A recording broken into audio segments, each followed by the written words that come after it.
Hey everyone, I wanted to go over the new and exciting news that we have for Granblue Fantasy Relink, which is set to release on PC, PlayStation 4, and PlayStation 5 later this year.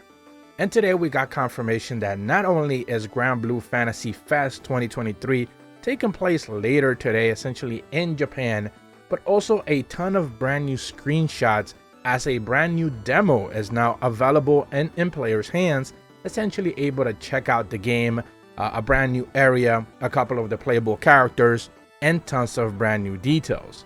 Not only that, combat and some of the brand new features have been kind of showcased since this game has kind of gone silent for a few years, and pretty much players expected it to drop on PlayStation 4 not just a few years ago, but of course now things have kind of been delayed a little bit due to a pandemic, and things just kind of took a little bit of a shift. So the Granblue Fantasy FES is taking place in Tokyo just later today, and I presume a lot of just some of the gameplay clips should be dropping as brand new players essentially get their hands on this demo. We have an article from 4gamer.net. I'm going to be leaving a link in the description below, which gives a little bit of an overview and then gets into the brand new set of details and features that this game will be offering. Pretty much it is scheduled to release in 2023. This action RPG supports up to 4 players, and the trial version was fully exhibited, featuring solo play for up to 10 minutes before kicking players out of the game. In this version of the demo, you're going to be able to check out as you take down goblins, different warriors, and essentially if you can clear out the specific area you have access to as fast as possible, with access to a hidden boss called the Griffin. So there's no necessarily map search feature or anything like that. It is a relatively narrow range area, mostly focusing on battle. You can choose up to 7 characters: Gran, Catalina, Io, Rakam, Siegfried, Charlotte, and Lancelot, and combat and 4-player party seems to be pretty much the main basis of combat. The other players kind of act like NPCs whenever you're not necessarily controlling them. While it is targeting the Granblue fan base based on some of the original concept, it's easy to see they're basically revamping a lot of it to cater more to the RPG audience at heart. A lot of the action feels very tactile and rewarding, and to be precise, there's a full range of actions essentially as you move around. Jump, move, assist moves, attack, evade, dodge, pretty much everything you should be able to expect, making combat exhilarating as you essentially press a button repeatedly for a full assist mode that automatically attacks if you decide to move, or a manual control mode where you kind of like dictate the action based on kind of like your player input. The main flow essentially boils down to with combos. If you're using the manual mode between square and triangle, that is gonna either have a basic attack setup or kind of like link in special attacks. You recover a lot of your health with HP potions, or if you actually have a healer in your party, then you should be able to have that as well.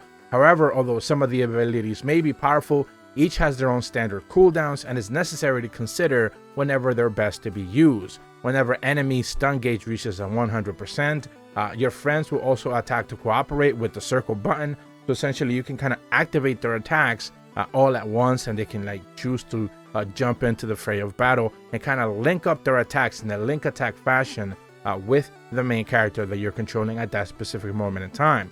There are many things that you can do specifically in battle, but you know, they kind of become a little bit overwhelming. This is what the article mentions, so they didn't necessarily go into full detail, but there is like a recovery attack, there's parries, there's blocks, all of those type of things are already available there. They also mentioned that pretty much every single one of the available characters that you have access to in this specific demo, they all feel very different to use, and not one of them felt similar or anything like that. They all felt very distinct in their very own way. And they highlight that Gran and Katarina, for example, kind of like stand out on their own as they have unorthodox attack methods, and they're not necessarily easy to understand, but eventually as you kind of like begin to sequence attacks and mixing in abilities, you can kind of notice how they just stand out more than most. They also have access to armor breaks and disc streams. So armor breaks are kind of like exactly what you would expect. You can break the shield of an enemy and then kind of like do extra damage if you can. Disc stream is kind of like stunning their magic spells. Whenever they're about to cast a spell, you can kind of stun, and that is called a disc stream in this specific game. At the same time, they also mentioned that Catalina has access to a summoning gauge, where once you reach it to 100%, you have a character ability to be able to go ahead and summon. So that is also something that is a little bit unique to some of the characters. One of the later parts of the articles mentions that there's a lot of like characters speaking with one another, and there's rich interaction during specific battles. Conversations between characters will happen frequently, such as praising each other, thanking them for their support, and easy to understand kind of just like conceptual ideas. You know, thank you for the block, thank you for the potion, thank you for the heals, you know, those kind of things. So it's good to see that you know, players who are not necessarily just fans of entire RPGs, but they're fans of the Granblue series, are going to have a lot of fan service in that regard. And the article simply closes out mentioning that yes, the game was originally revealed back on the PlayStation conference back in 2016. My goodness, that's almost what, 7 years ago by now?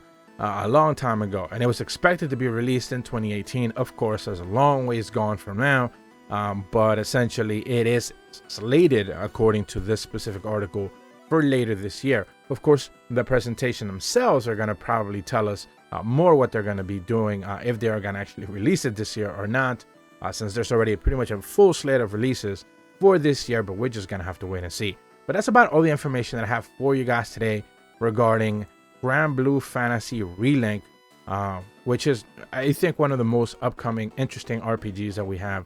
Not necessarily on the Nintendo Switch, but one on PlayStation 5 that I cannot wait to get my hands on. If you're brand new to my channel, be sure to leave a like and subscribe, hit the bell to receive notifications when the videos go up, and as always, thank you so much for watching. See ya!